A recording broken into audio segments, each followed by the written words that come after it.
Assalomu alaykum.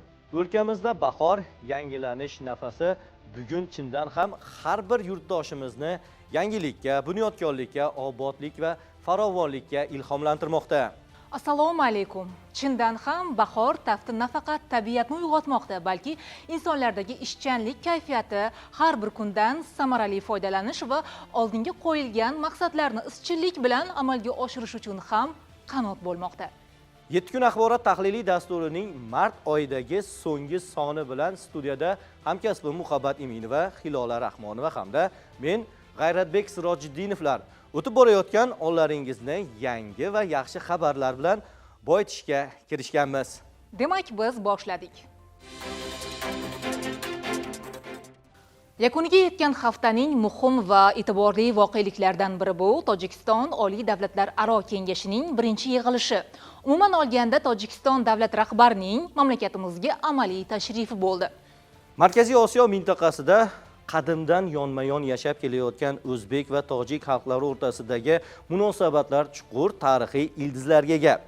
Ikki qardosh xalqning yakdilligi, madaniy uyg'unligi va hamjihatligi mamlakatlarimizning barqaror rivojlanishida muhim omil hisoblanadi. Bugungi kunda yurtimizda istiqomat qilayotgan tojik millatiga mansub fuqarolar O'zbekistonning ijtimoiy, iqtisodiy, ilmiy va madaniy hayotida faol ishtirok etib kelmoqda. O'zbekiston Konstitutsiyasida barcha millat va elatlarning teng huquqliligi kafolatlangan bo'lib, boshqa xalqlar qatorida tojik millatiga mansub aholi uchun ham o'z tili, madaniyati va urf-odatlarini erkin rivojlantirish imkoniyati yaratilgan. Hozirgi vaqtda yurtimizda 250 dan ortiq tojik tilidagi umumiy o'rta ta'lim maktablari faoliyat yuritmoqda.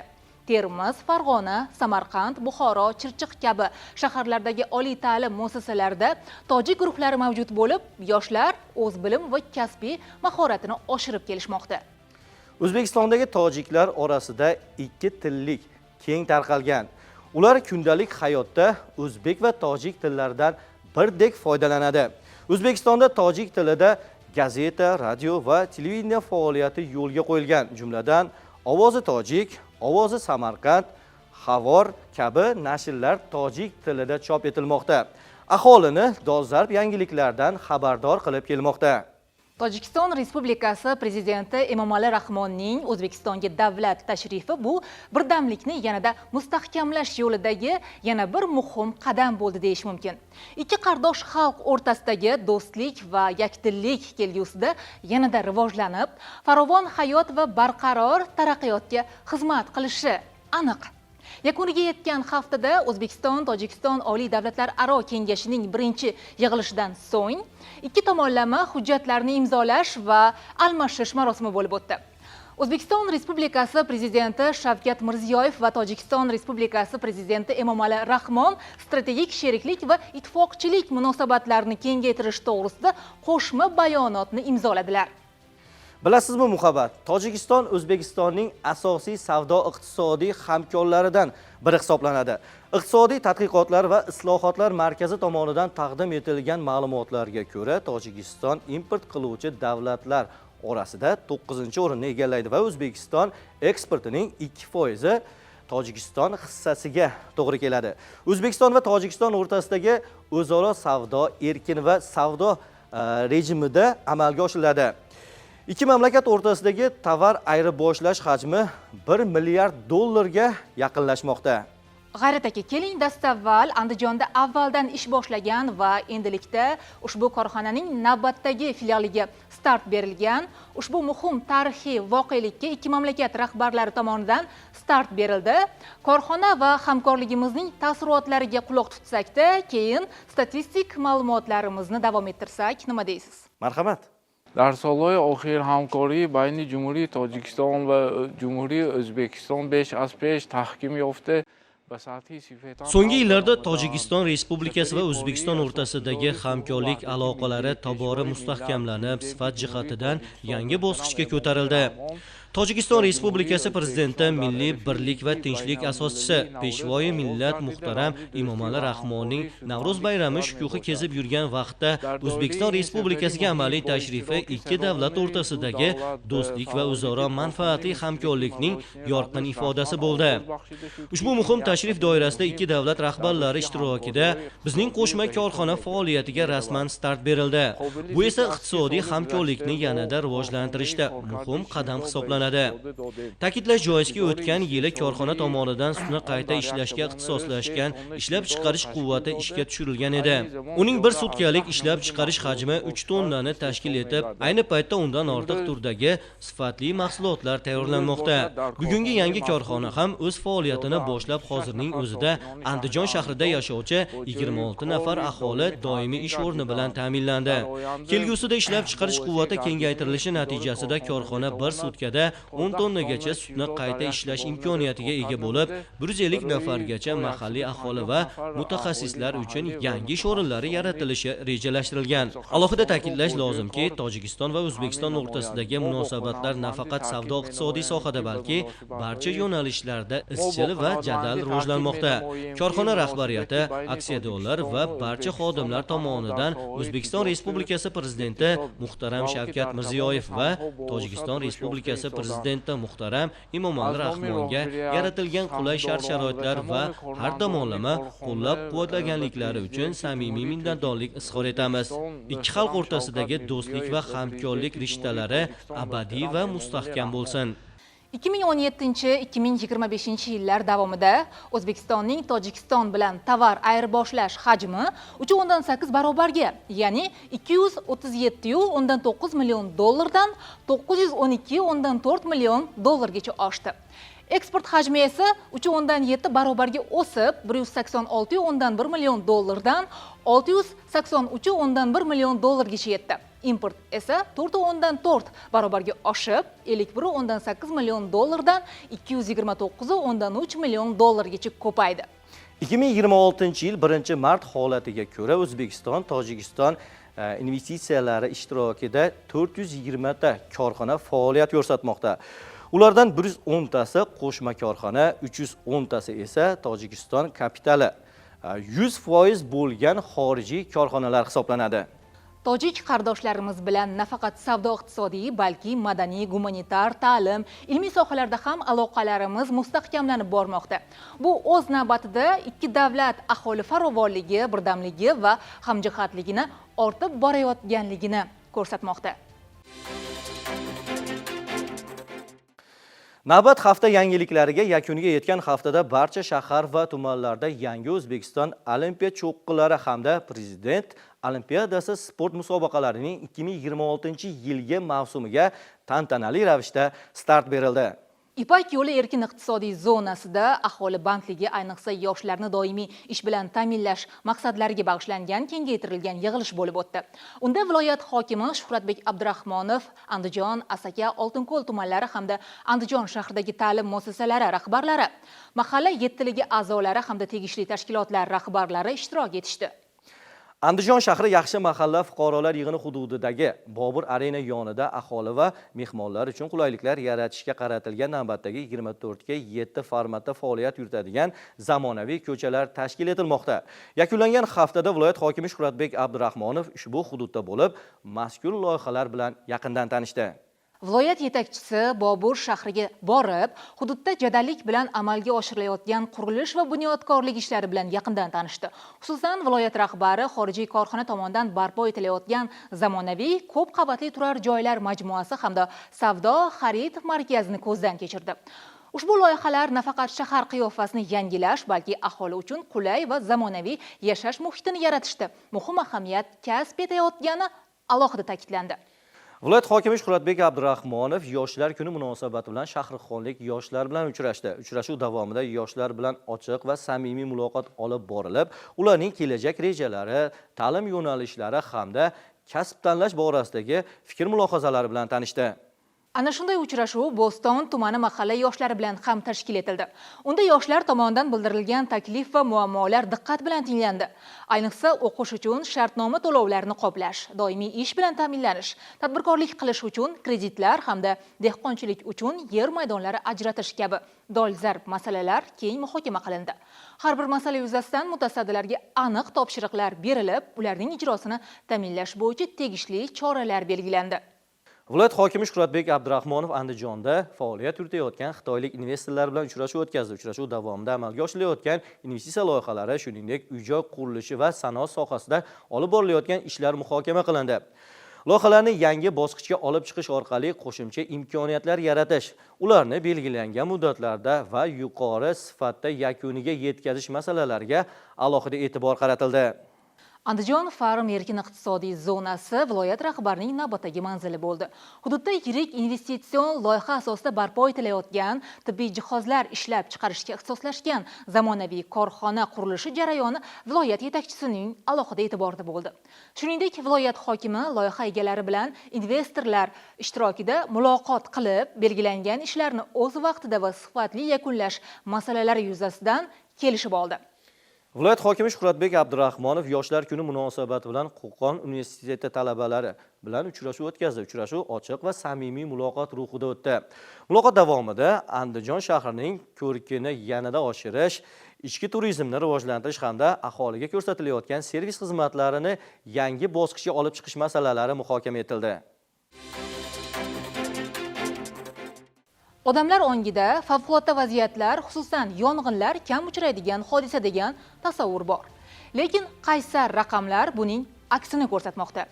Har yili dunyoda turli xil ko'rinishdagi 8 millionga yaqin yong'in sodir bo'lar ekan. Bu har bir soatda 1000 ta favqulodda hodisa yuz berishini anglatadi. Shundan bo'lsa kerak, xalqimiz doimo asranganni asraydi degan naqlga amal qilib kelgan. Andijondagi maxsus sanoat zonasining xavfsizligini ta'minlash hamda favqulodda vaziyatlar yuz berganda tezkor chora-tadbirlar ko'rish maqsadida mazkur hududda yong'in qutqaruv qismi uchun yangi binoning tamal toshi qo'yildi. Unda favqulodda vaziyatlar vaziri Azizbek Ikromov hamda Andijon viloyati hokimi Shuhratbek Abdurahmonov ishtirok etdi.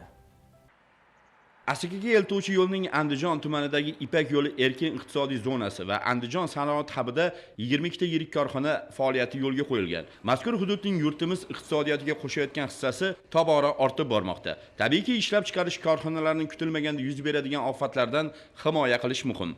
Favqulodda vaziyatlarda, xususan yong'in sodir bo'lganda tezkor chora-tadbir ko'rish, ofat ko'lamini kengayishiga yo'l qo'ymaslik uchun yong'in qutqaruv qismi yaqin hududda bo'lishi kerak. Shunga ko'ra Andijondagi maxsus sanoat zonasida mamlakatda birinchi bo'lib yong'in qutqaruv qismining yangi binosiga tamal toshi qo'yildi. Unda favqulodda vaziyatlar vaziri general-mayor Azizbek Ikromov hamda viloyat hokimi, viloyat fuqaro muhofazasi boshlig'i Shuhratbek Abdurahmonov hamkor tashkilotlar vakillari ishtirok etib, yangi loyihaning ahamiyatini alohida ta'kidladilar. Eng muhimi, mazkur qism sanoat hududida xavfsizlikni yanada mustahkamlash, favqulodda holatlarning oldini olish va tezkor harakat qilish imkoniyatlarini kengaytirishga xizmat qiladi. 300 gektarlik joyga erkin sanoat iqtisodiy zonasi tashkil etilayotgan bo'lib, buni navbatda xavfsizligini ta'minlash birinchi masalada turganligi uchun mana hozir viloyat hokimimiz, vazirimiz hamkorligida mana shu joy kelishilgan holatda mana shu bugun yong'in o'chirish qismini barpo etilishi bo'yicha poydevoriga tamal toshi qo'yish marosimida ishtirok etib turibmiz. Barcha favqulodda vaziyatlar vazirligi, favqulodda vaziyatlar boshqarmasi shaxsiy tarkibi xursand. O'z navbatida tadbirkorlarimiz ham mol-mulkini ishonchli himoyalanganligini sezib turibdilar. Maxsus sanoat zonasida yong'in qutqaruv qismining yangi binosi uchun ayni paytda yerni tekislash, mustahkamlash ishlari boshlab yuborildi. U qurib bitkazilgach, namunaviy loyihada ko'rsatilgan qiyofaga kiradi. Yangi bino qutqaruvchilar uchun barcha zamonaviy sharoitlar bilan ta'minlanadi. Ilg'or yong'in qutqaruv texnikasi, maxsus o'quv minorasi, shinam ma'naviyat va ma'rifat xonalari, shuningdek oshxona, yuvinish va yotoqxona kabi qulay xizmat xonalari barpo etiladi. Mutaxassislarning ta'kidlashicha, qismda zamonaviy uskunalar bilan jihozlangan 2 ta o't o'chirish mashinasi doimo shay holda turadi. Bu nafaqat infratuzilma rivoji, balki tadbirkorlik subyektlari inson xavfsizligi yo'lidagi muhim qadamdir. Payshanba yoshlar kuni munosabati bilan mamlakatimizda yoshlarga qaratilgan e'tibor va g'amxo'rlik yanada kuchaymoqda. Davlatimiz rahbari tashabbusi bilan har haftaning payshanba kuni korxona, tashkilot va muassasa rahbarlari, vazirlik va idora mas'ullari, shuningdek hokimlar yoshlar bilan bevosita muloqotlar o'tkazib, ularning dard va tashvishlari, taklif va tashabbuslarini tinglamoqda. Bu kabi uchrashuvlar nafaqat muammolarni eshitish, balki ularga yechim topish, yoshlarning g'oya va loyihalarini amalga oshirishga ko'maklashishda muhim ahamiyat kasb etmoqda. Yigit-qizlar tomonidan ilgari surilayotgan startap loyihalar, tadbirkorlik tashabbuslari, ta'lim va innovatsiya sohasidagi takliflar mas'ullar tomonidan qo'llab-quvvatlanib, ularni hayotga tatbiq etish uchun amaliy yordam ko'rsatilmoqda. O'tgan hafta yakunida ham viloyat hokimi, prokurori va qator soha mas'ullari yoshlar bilan uchrashib, ochiq va samimiy muloqot olib bordilar. Uchrashuv davomida yoshlar o'zlarini qiziqtirayotgan masalalar, ish bilan ta'minlash, kasb-hunar o'rganish, imtiyozli kreditlar olish, ta'lim imkoniyatlarini kengaytirish kabi yo'nalishlarda fikr va takliflarni erkin bayon etdilar. Mas'ullar esa har bir murojaatni diqqat bilan tinglab, ularni hal etish bo'yicha aniq vazifalarni belgilab oldilar. Viloyat hokimi Shuhratbek Abdurahmonov yoshlar kuni munosabati bilan shaharxonlik yoshlar bilan uchrashdi. Sizlar menga kelganimdan foydalanib, aytinglar men ochiq. Qani qaysi mahallada nima yordam beraylik, nima qilaylik? Uchrashuv davomida viloyat rahbari yoshlar bilan ochiq va samimiy muloqot olib borib, ularning kelajak rejalari, ta'lim yo'nalishlari hamda kasb tanlash borasidagi fikr-mulohazalar bilan tanishdi. Muloqot jarayonida yoshlar o'z g'oya va tashabbuslari, orzu-maqsadlari hamda takliflarini erkin bayon qilish imkoniga ega bo'lishdi. Shuningdek, muloqotda yoshlar tomonidan ko'tarilgan kredit olish, uy-joy ta'mirlash va doimiy ishga joylashish masalalari ijobiy hal etilishi ta'minlandi. Viloyat hokimi har bir murojaatni atroflicha o'rganib, yoshlarni qo'llab-quvvatlash, ularning salohiyatini ro'yobga chiqarishga qaratilgan aniq chora-tadbirlarni belgilab berdi. Bo'stonlik yoshlar ham viloyat rahbari bilan uchrashishni intiqlik bilan kutishganini hududdagi oromgohga yig'ilgan auditoriyadan ham bilish mumkin. Chunki kredit olish, ishga joylashish, o'zining g'oyalarini amalga oshirish, tadbirkorlik faoliyatini rivojlantirishga ahd qilgan ertangi kun egalari uchun eng qulay imkoniyat aynan ochiq muloqot edi. Albatta 200 dan ziyod yoshning muammosini birma-bir tinglashning o'zi bo'lmaydi. Vaqt esa cheksiz emas. Biror bir yoshni e'tibordan chetda qoldirmaslik uchun viloyat rahbari ularga murojaat mavzularidan kelib chiqib yondashdi. Ochiq, yuzma-yuz tarzda boshlangan muloqot yoshlarning o'z masalalarini hech ikkilamay aytishiga undadi. Andijon Boburiylar sport klubi a'zosi 2 karra O'zbekiston chempioniman. Agar ruxsat bersangiz, endi sizni komandangizda tumanimiz hokim yordamchisi bo'lib ish boshlamoqchiman. Institutni bitirganman. Hozirda ishimdan shunga ish so'rab kelganman. Ertalab o'rgatilsa, shuni qaytadan chiqarasan. 4 yil oliy dargohda o'qib, o'ziga munosib ish topa olmayotganlar uchun Bo'stondagi uchrashuv imkoniyat manbaiga aylandi. Ish so'raganlarning bari shijoatli, har biri o'ziga bildirilgan ishonchni to'liq oqlashga ko'zi yetadi. Men Andijon mashinasozlik institutini tamomlaganman, ma'lumotim tugatilgan oliy, hamda 1 yillik harbiy xizmatga borib keldim. Shu ichki ishlarga 1-2 safardan beri harakat qilyaptiradim, ammo o'tolmay turim, 1-2 sm bo'yim pastlik qilyapti. Shu sababdan hozir hokimimiz bilan gaplashdik. Hokimimiz 2 ta yo'l qilib berdi, ham ichki ishlarga, ham o'zining yo'nalishim bo'yicha Asaka Jem zavodiga ishga taklif qildi. Hozirda ular bilan gaplashib ko'rdik, boshliqlari bilan. Boshliqlari dushanbani ish faoliyatini boshlaymiz, harakatingiz qiling dedi. Biz yoshlarga berilayotgan e'tiborlardan minnatdormiz va bu ishonchni albatta oqlaymiz. Kredit so'rab murojaat qilganlarda ham xuddi shunday vaziyat. Ular tadbirkorlikni boshlab qo'yishgan. Yosh tadbirkorlar kreditni yangi biznes uchun emas, faoliyatini kengaytirishga, yangi ish o'rinlari yaratishga olishmoqchi. Yurtimizda yoshlarga berilayotgan imkoniyati cheklanganlarni ham shijoatga undamoqda. Bo'stondagi shunday yosh oilalardan biri o'z harakati bilan oila tebratishga ahd qilgan. Eshitishi va gapirishida nuqsoni bor bu oilaga viloyat rahbari o'z hisobidan yordam berishni bildirgani ularni yanada ruhlantirib yubordi.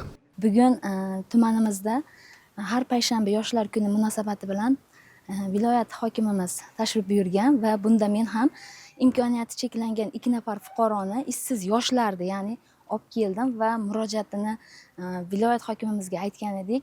Hozirda viloyat hokimimiz bu murojaatimizni ma'qullab, o'zini hisobidan, ya'ni yonlaridan sovg'a tariqasida ushbu fuqarolarimizga novvoychilik bilan shug'ullanadigan apparatlarni taqdim qildi.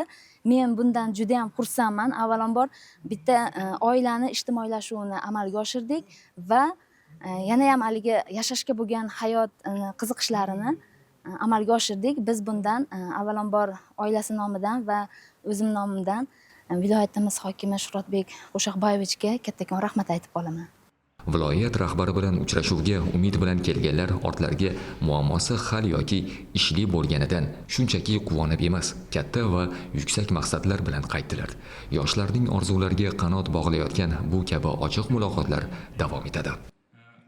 Viloyat prokurorining Xo'jaobod tumanida yoshlar bilan o'tkazilgan uchrashuvda kelajagimiz egalarining muammolarini hal qilish, ularga qo'shqanot bo'lishga alohida e'tibor qaratildi. Shu bilan birga, ayni paytda yoshlar uchun yaratilgan sharoitlar, muhtaram prezidentimiz tomonidan taqdim etilgan imtiyozlar haqida fikr-mulohazalar bildirildi. Viloyat prokurori o'z so'zida yoshlarni bugungi islohotlar, imkoniyatlaridan unumli foydalanib qolishga chaqirdi. Xorijiy tillarni o'rganish, o'z sohasida yetuk mutaxassis bo'lib yetishish orqali oilasiga, mahallasiga, yurtiga naf keltiradigan inson bo'lib ulg'ayishi, jamiyatning muqim a'zosiga aylanish mumkinligi ta'kidlandi. Uchrashuv davomida yoshlar o'z murojaatlarini yo'llash imkoniyatiga ham ega bo'lishdi. Viloyat prokurori boshchiligidagi mutasaddilar har bir murojaatni qayd etgan holda ularni qonuniy va samarali tarzda hal etish uchun zarur choralar ko'rilishini ta'kidladilar. Meni o'zimni ingliz tilini mobil qurilmalar va zamonaviy texnologiyalar asosida o'rganadigan tayyor bo'lgan shu dasturimga reklama masalasi bo'yicha ozgina mablag' kerak edi. Shu mablag' bo'yicha viloyat prokurori bilan birgalikda suhbat o'tkazildi va o'zimizni tuman rahbarlari tomonidan shu mablag'ga yordam beriladigan bo'ldi. Juda ham xursand bo'ldim. Sartaroshchilikda xudo xolasa bir 10 yildan beri shug'ullanamiz va hozirgi kunda 6 ta saytim bor. Sartaroshchilikni yanada kengaytirishda shu narsani oldiga kelib murojaat qildim. Aytgan mablag'imni chiqarib, shu yanada do'konimni rivojlantirishimga yordam berishini va'da qilishdi. Avvalo ularga rahmat, shunchalik qo'llab-quvvatlayotganiga. Yoshlar kuni doirasida o'tkazilgan navbatdagi uchrashuvda viloyat prokurori tumandagi jamoat salomatligi texnikumi va avtomobillarga xizmat ko'rsatuvchi mutaxassislarni yetishtirib beruvchi texnikumning bitiruvchi kurs talabalari bilan muloqot o'tkazdi. Unda tibbiyot va chilangarlik singari muhim kasb sir asrorlarini o'rganayotgan yoshlarning katta hayotga qadam qo'yishda nimalarga alohida e'tibor qaratish to'g'risida fikr-mulohazalarini bildirdi. Shu bilan birga har bir yosh tomonidan yo'llangan murojaatlar shu yerning o'zida viloyat prokurori tomonidan bevosita hal etildi. Uchrashuvda yoshlar tomonidan yo'llangan har bir murojaat e'tiborga olindi. Bu esa ularning ijobiy hal etilishiga bo'lgan ishonchni yanada mustahkamladi desak adashmaymiz. Jami 500 nafardan ortiq yoshlar ishtirok etdi va u ishtiroklarda har bitta startap loyihalari, ularning muammolari, oilaviy, mulkiy barcha turdagi muammolari joyida hal qilinishi ta'minlandi. Jami shu 100 dan ortiq murojaatlar kelib tushdi. 63 nafari nazoratga olinib, viloyat prokuraturasi tomonidan hal qilinishi uchun nazoratga olindi. Qolgan murojaatlar esa joyida hal qilinib, belgilangan ko'rsatmalar berildi. Hurmatli prezidentimiz topshirig'ining ijrosi yuzasidan prokuratura organlari tomonidan har payshanba kuni har bir tumanda, har bir yoshlarda muammolarni o'rganish bo'yicha izchil ishlarimiz bundan keyin ham amalga oshirib boriladi.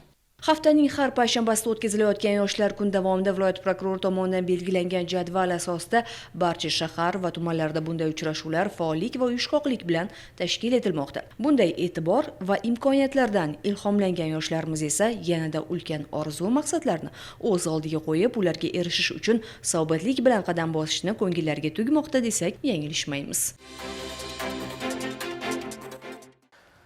Andijon viloyatining olis hududlarida Navro'z bayrami keng ko'lamda va yuqori ko'tarinki ruhda nishonlandi. Respublika Ma'naviyat va ma'rifat kengashi, O'zbekiston Yozuvchilar uyushmasi, viloyat hokimligi hamda qator hamkor tashkilotlar tashabbusi bilan tashkil etilgan bayram sayillari aholiga unutilmas lahzalarni taqdim etdi.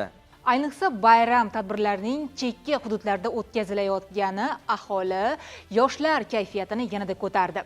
Sayillar davomida xalqimiz ardog'idagi san'atkorlar, kino va teatr aktyorlari, shoir va yozuvchilar ishtirok etib, o'z ijod namunalari bilan barchani xursand etdilar.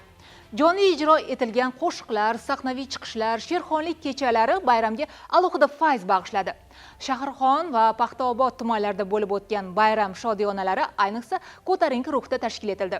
Bu yerlardagi sayllar davomida milliy an'analarimiz, urf-odatlarimiz keng namoyon etildi.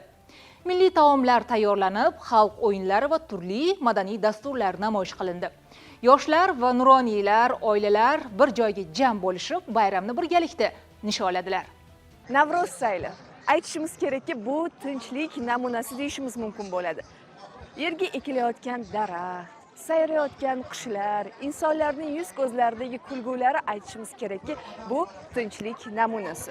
Bugun Andijonning Paxtaobodi o'zgacha qiyofa kasb etgan. Insonlarning yuz ko'zlaridagi quvonchlari, yoshlarning shijoati, bo'lib o'tayotgan konsert dasturlari barchasi bir narsani anglatadi. Yurtimizda yaxshi kunlar bo'lsin. Tinchlik bo'lsin. Tinchlik inson hayotidagi eng muhim jihat deyish mumkin. Yurt tinchligi, osmon musaffoligi, insonlarning baxtiyor yashashlari, mahallalarda to'ylar bo'lishi, turli tadbirlarning omma bilan birgalikda a'lo kayfiyatda o'zgacha shukuhda o'tkazilishi insonni shukur qilishga undaydi. Paxtaobod tumanida o'tkazilgan bayram tadbiri ham chin ma'noda tadbirni sog'inganlar uchun tashkil etilganligida namoyon bo'ldi. Davlat rahbarining tegishli topshiriqlari asosida chekka hududlarda Navro'z saylarini taniqli san'atkorlar ishtirokida tashkil etish belgilangan. Ana shu maqsadda el suygan san'atkorlar ishtirokida madaniyat va istirohat bog'ida tadbir tashkil etildi. Yosh ijodkorlarning chiqishlari yanada davraga fayz kiritib yubordi. Shundan so'ng tumandagi iqtidorli sportchilar, hunarmandlar tomonidan qo'l ishlarida qilingan ishlar bilan tanishildi. Ular bilan suhbatlar tashkil etildi. Mana vodiyda Navro'z nafasi. Biz Farg'ona viloyatida bo'ldik, Namangan viloyatida bo'ldik. Mana hozir endi Andijonda, mana shu Paxtaobodning bir go'zal bo'stonida, madaniyat, ma'rifat maskanida, istirohat bog'ida biz xalq bilan birgalikda Navro'zni nishonlayapmiz. Bu yasharish fasli, yangilanish, yashillanish fasli. Haqiqatda Andijonda bugun har bir daraxtda, har bir gulda, har bir mana oqayotgan suvlarda ovozini eshityapmiz. Sayrayotgan qushlarda baxtning ovozini eshityapmiz. Bu lahzalarga o'zicha yetib kelganimiz yo'q. Muhtaram prezidentimizning siyosiy jasorati, mana shu yurtga, ona zaminga, O'zbekistonga bo'lgan muhabbati, sadoqati tufayli bu kunlarga biz yetib keldik. Bog'ning har bir qismida iqtidor egalarining ishlari dillarni xursand qildi. Yana bir e'tiborli jihat esa nuroniylar bilan bo'lib o'tgan suhbatlar. Unda bugungi kunda jahon maydonida eng dolzarb masala tinchlik bo'lib turgani, buni qadriga yetish kerakligi, davlatimizda inson manfaatlari birinchi o'rinda ekanligi ta'kidlandi. Paxtaobod tumanida mana shunaqa o'zgarishlarni qarang, qizlarni qarang, kiyinishlarni qarang, daraxtlarni qarang, suvlarni qarang, obod. Mana bu G'oz bolalarning quvonchini qarang. Men bu sport bilan shug'ullangan bolalarni men yana ham faxrlanib ketdim yurtim bilan. Qilinayotgan ishlar bilan faxrlandim. Men aytamanki, o'zimiz kela olmaymiz, lekin biz mingdan ming rahmat aytaman yurtboshimizga. Xalqqa xizmatida bo'lsak, mana shunaqa ko'rsak, bular bora olmaydi. Lekin biz kelib biz o'z kasbimiz shunaqa, biz xalqqa xizmatidagi insonlar. Menga ko'pincha hozir mana Farg'onada bo'ldik, Sul tumanida bo'ldik, chegaradan o'tdik, juda ko'p joylarda bo'ldik. Shohimardonda bo'ldik. Xalq juda chiroyli kutib oldi. Lekin bitta narsa men juda ham faxrlangan narsa shu bo'ldiki, hammasi sog'lom, ikkita yuzlari qizil, havasim kelib ketdi. Shundan so'ng Navro'z sayli festivalining asosiy qismi boshlandi. Aholi vakillari uchun madaniy konsert dasturi namoyish etildi. Unda so'z olganlar bu kabi uchrashuvlarning tashkil etilishi hamisha samara berib kelganligi, san'atkorlarning chekka hududlarga borib aholi bilan uchrashuvlari insonlarga kayfiyat berishi aytildi. Xonandalar tomonidan ijro etilgan kuylar davraga yanada fayz kiritgan bo'lsa, taniqli so'z ustalarining hazil mutoyibalari tomoshabinlarga bir olam zavq ulashdi deyish mumkin. Muhabbat, uzumning yangi bargidan kavartak oshi yedingizmi? To'g'risi hali erta-ku, toklar endi bargini chiqaryapti, to'g'risi. Siz aytgandek, ularning barg yozib, kavartak oshibob bo'lishiga hali haftacha bor-u menimcha. Do'ppisini plyonka ostida saqlaydigan andijonliklar paxtani ham plyonka ostida birinchilardan bo'lib yetishtirishni yo'lga qo'ygan.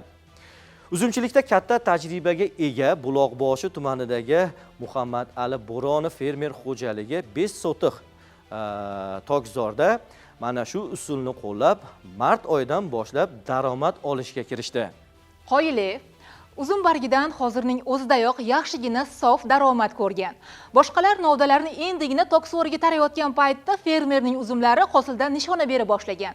Uzumni 15-20 kun erta yetishtirishga hamda 15 sotix maydonga sarimsoq, piyoz ekib yiliga 50 million so'm daromad olishga qiziquvchilar uchun navbatdagi lavhamiz master-klass bo'lsa, ajabmas.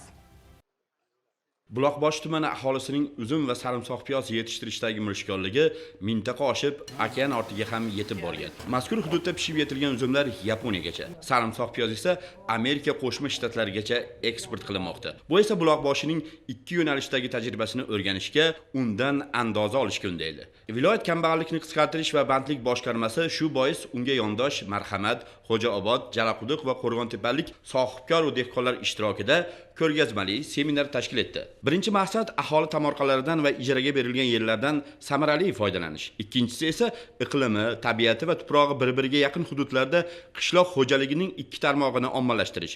Chunki uzum ham, sarimsoq piyoz ham Andijon brendiga aylanib bo'lgan. Buloqboshida esa uzumchilikni miridan sirgacha o'rgatadigan maktab tashkil etilgan. Muhammadali Bo'ronov fermer xo'jaligining 7,5 gektar maydonida marvarid donalari deb ta'riflanadigan mahsulotning eng xaridorgir navlari yetishtiriladi. Bog'bon esa ularni parvarishlashdan tortib, ko'chat yetishtirish u ulashning hadisini olgan. Bu yilgi 2026-yilda Buloqboshi tumanida uzumchilik maktabi tashkil topyapti. Buni xalqimizni shu uzumchilik bilan shug'ullantirib, shuni to'g'ri yo'lga solib o'rgatish maqsadimiz. Avval 9 ta mahalla uzumchilik bilan shug'ullanardi, hozirgi kunda mana 15 ta mahalla. Juda ko'p xonadonlar qo'shildi unga. Mana Muhammadali fermer bola juda ko'p yaxshi ishlarni qilib qo'ydi. Mana ko'rdinglar, teplitsalar qilib amalga oshirilyapti. Uzumni navini ham juda ko'pini olib keltirib yubordi. Juda ko'p hosil olyapti. Ayniqsa o'tgan yili uzumni issiqxona usulida yetishtirishni yo'lga qo'ygani foydani 2 hissa oshirdi. Bu esa unga erta bahordayoq qo'shimcha daromad keltira boshladi. Fermer mart oyidayoq el dasturxoniga kavartak oshining xom ashyosi uzum barglarini yetkazib 500 ming so'm daromadga ega bo'ldi. 5 sotixlik issiqxonadagi uzumlar esa hosil nishonalarini ko'rsatgan. Fermerning aytishicha, bu usulda parvarishlangan uzumlar odatdagidan 15-20 kun avval pishib yetiladi. O'tgan yili fermer shu kichkinagina maydonidan 100 millionga yetkazib uzum sotgan. Buloqboshi ahli uzum bilan birga parallel ravishda sarimsoq piyozdan olinadigan daromadni ham muttasil oshirib bormoqda. Faqat hosildorlikni orttirish hisobiga emas, balki uni saqlash va sanoatlashtirish hisobiga. Tuman mutasaddilarining aytishicha, bundan 5 yil avval ham bor yo'g'i bitta mahalla shu ekin turini yetishtirish bilan shug'ullanardi. Hozirga kelib tumanda salkam 700 gektar maydonga sarimsoq piyoz ekilgan. Ular Ibrohim ota kooperativ xo'jaligiga birlashgan. Buning natijasida yiliga 1 million dollarlik mahsulot eksport qilinmoqda. Buloqboshi sarimsoq piyozlari qo'shni davlatlar, Rossiyadan oshib Polshaga, hattoki Amerikagacha ham yetkazib berilmoqda. Buning natijasida aholi ijaraga olingan 15 sotix yeridan 50 millionga yetkazib daromad ko'rmoqda. Eng asosiysi ijara yerlarimizni o'zida 560 gektar 15 sotikdan ijaraga yer berilgan. Shuni 394 gektarda bugungi kunda sarimsoq piyoz ekilgan. Hozirda yuqori hosil, yuqori daromad olayotganligi uchun bu o'z-o'zidan nima deydi, rivojlanishi, tarqashi, dehqonlar ham bir-biriga qiziqib dars olishi, o'rganib ketishi juda oson bo'lgan. Yuqori daromad baribir chaqirar ekan. Eng qizig'i bugungi kunda shu narsalarga harakat qilishyaptiki, ikkinchi bosqichga o'tishga harakat qiladi. Ikkinchi bosqich deganim nima degani? Uzoq joylarda suvsiz, yo tanqis, yer quvvati yaxshi bo'lgan joylarga ham chiqishyapti. Mana qilib tajriba tariqasida o'zlari sekin-sekin tomchilatib sug'orish bilan ham ekishga o'tyapti. Bugungi kunda bu yerda ham o'sha kooperativ xo'jaligimiz tashkil qilingan, Ibrohimjon ota deb. O'sha kooperativ xo'jaligimizda mana 33 ta dehqon xo'jaligini yerini ijaraga olib, ularga mana shu narsa bo'yicha har kuni dars berishadi, o'rgatishadi, qanday daromad olish, qanday bo'lishini, tomchilatib sug'orishda afzalligi, bularga kam xarajat, ko'proq daromad olish sirlarini o'rgatyapti. Ularga yaxshiroq sharoitlarni yaratib berishni yana bitta yo'li ularga kooperativ xo'jaliklari bilan birgalikda o'rtada muvozanat tiklab berish bo'lyapti. Shu muvozanat tiklashimiz orqasida o'tgan 50 ta xo'jalik bilan shartnoma tuzgan bo'lsa, bugun 200 dan ziyod xo'jalik bilan shartnoma tuzishdi. Kimgadir urug' yetmay qoladi, urug'ini beradi. Kimgadir o'g'it yetmay qoladi, o'g'itini beradi. Eng qiyin davr bularni sarflab olib kelganda hosilni yig'ishtiradigan paytda mablag' topolmay qoladi. Kerak bo'lsa o'sha davrda ham bular o'zlari turib berishyapti, o'zlari kooperativlar. Bular o'zlari eksportga ham chiqaryapti. Ana o'tgan yilda o'zida 3 million dollarlik mahsulot eksport qilgan bo'lsa, shuni 1 millioni sarimsoq piyozga to'g'ri keladi. Tumanning Mirzakalon Ismoiliy mahallasi ishkomlik ko'chalari bilan ham nom qozongan. Uydan, ko'chasidan samarali foydalanayotgan bu mahalla ahli uzum ostidan ham daromad ko'rishga kirishgan. Uzum endigina barka yozayotgan paytda uning ostidagi lolalar peshma-pesh bozorga chiqariladi. Bu usul ham oila budjetiga qo'shimcha kirim. Bugungi kunga o'tkazilgan seminarda mana Qo'rg'ontepa tumani, Jalaqo'rg'on tumani, Xo'jaobod tumani hamda Marhamat tumanidan kelgan usta dehqonlar bilan birgalikda mana shu Buloqboshi tumanimizdagi uzumchilik hamda sarimsoq piyozni yetishtirish bo'yicha fikr almashib hamda u tumanlarda ham shu mahsulotlar yetishtirilishini joriy etish hamda u tumanlarda ham aholi bandligini ta'minlashda mana shu yo'nalishlardan foydalanishni ko'rsatib o'tyapmiz. Zaminga mehr berilsa, ona yer ham saxovatini darig' tutmaydi. Bu buloqboshiliklar hayoti, turmush tarzida o'z ifodasini topganligini ko'rgan seminar ishtirokchilari bizning qayerimiz kam deyishib, yangi maqsadlar bilan ortlariga qaytishdi.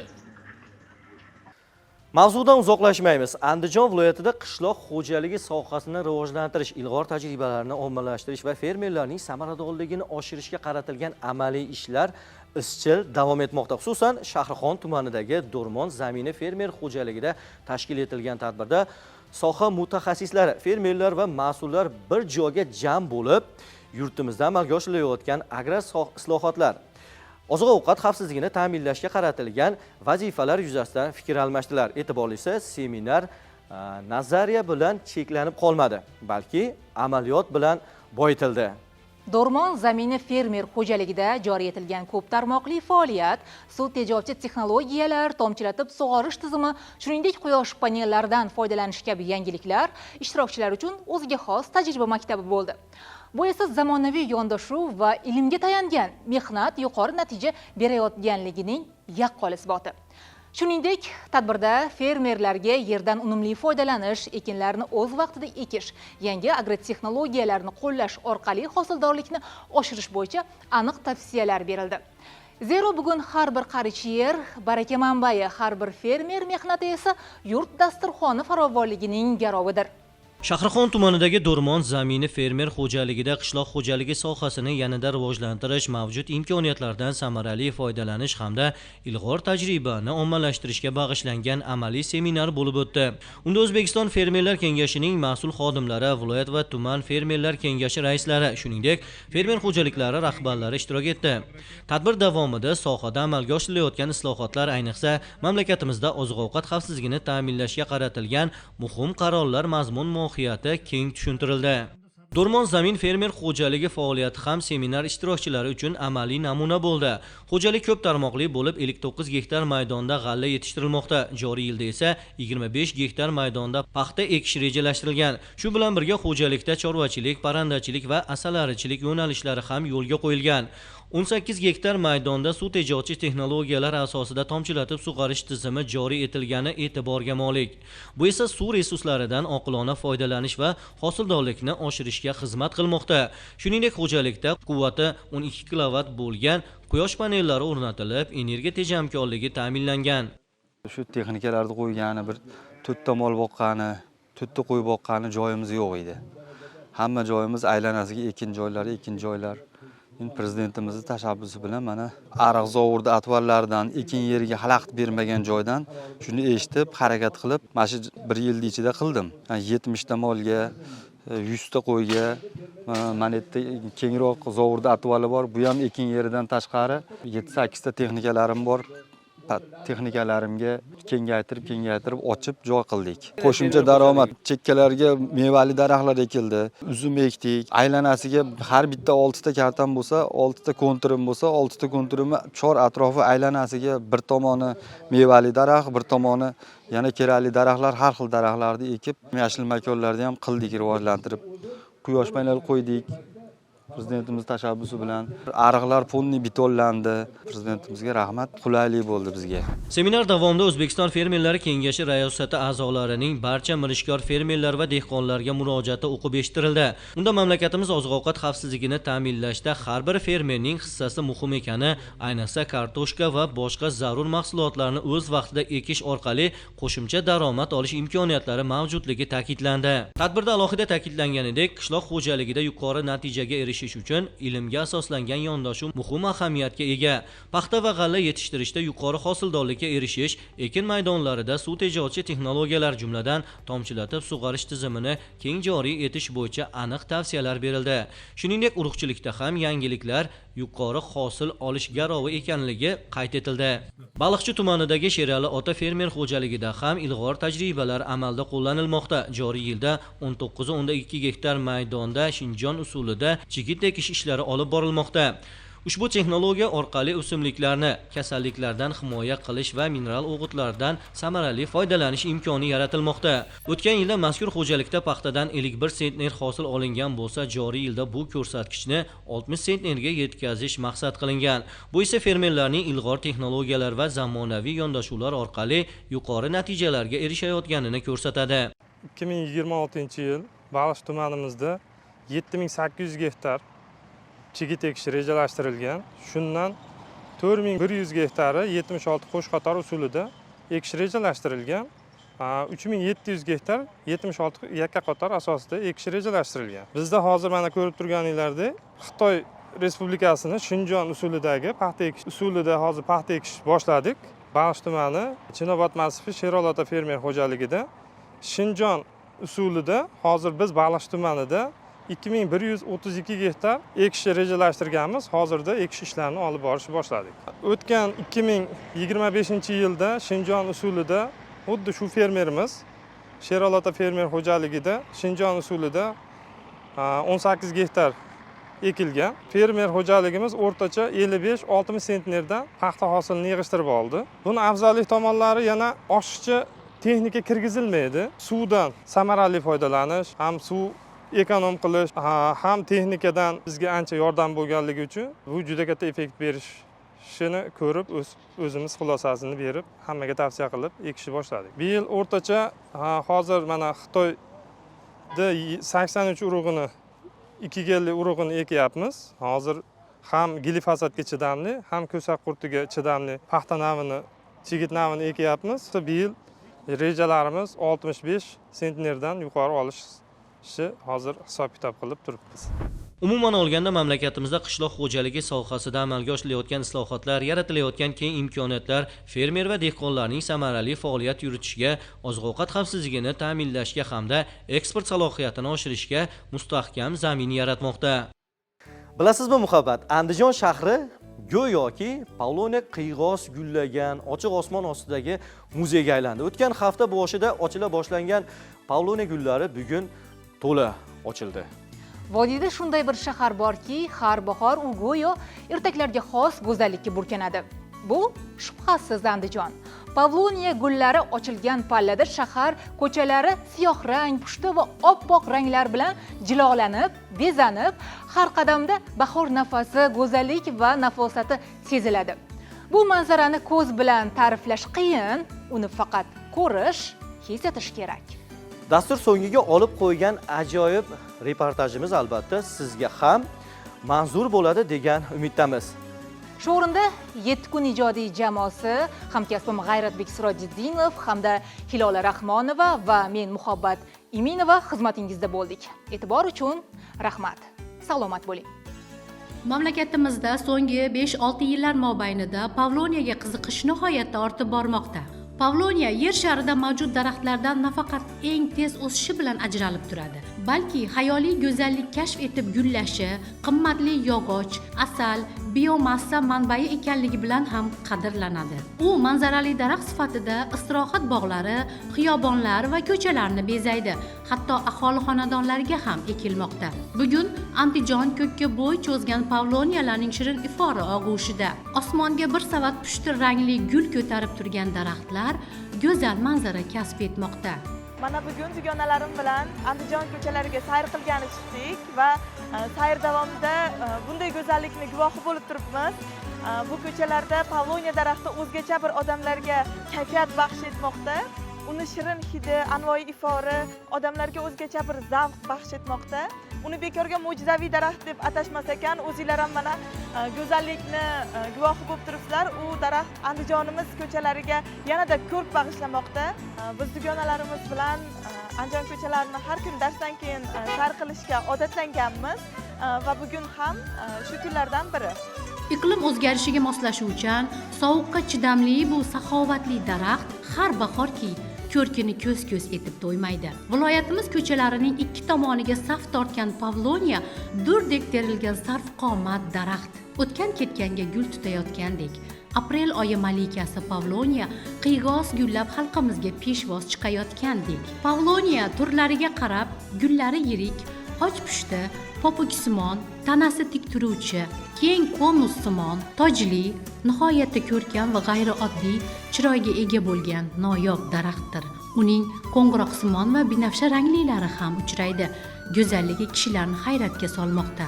Chakkasiga gul taqqan daraxtlar to'p-to'p bo'lib ochilgan, kelinchakdek o'ziga oro bergan. Kishi dilini yashnatuvchi xususiyati bor. Sayrga chiqqanlarni ham kayfiyatiga ko'tarinkilik ulashmoqda. Binafsha gullarga burkangan ushbu pavloniyalar orasida sayr qilar ekanman. Pavloniya daraxtining tarixi yodimga tushdi. Rivoyat qilishlaricha, meni eshitishim bo'yicha Pavloniya daraxti Yaponiyada paydo bo'lgan. Bundan 2600 yil avval. Ushbu daraxtni Yaponiyaning xalqi o'zlarining uylarining oldiga ushbu daraxtni ekishgan.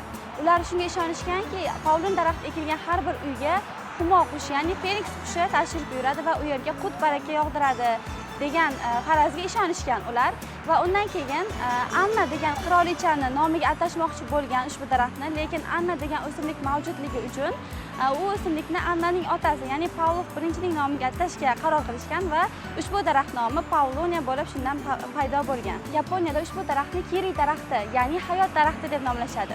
O'zbekistonda, xususan Andijonimizda ham ushbu daraxt binafsha gullari bilan tabiatimizga ko'rk bag'ishlamoqda. Kechki salqinda, daraxtlar atrofida sayr qilganingizda chiroqlar nuri bilan ushbu daraxt binafsha rangda juda ham go'zal ko'rinadi va insonga ruhiy sokinlik beradi. Va biz ham shu sayr davomida tabiatning go'zalligi bilan uyg'unlashib, yanada baxtiyor his qilamiz o'zimizni. Siz ham Andijon ko'chalaridamisiz? Unda bir zum qo'lingizda gadjetlarni qo'ying. Ona tabiat in'om etgan betakror go'zallikka boqing. Pavloniya gullaridan zavq oling.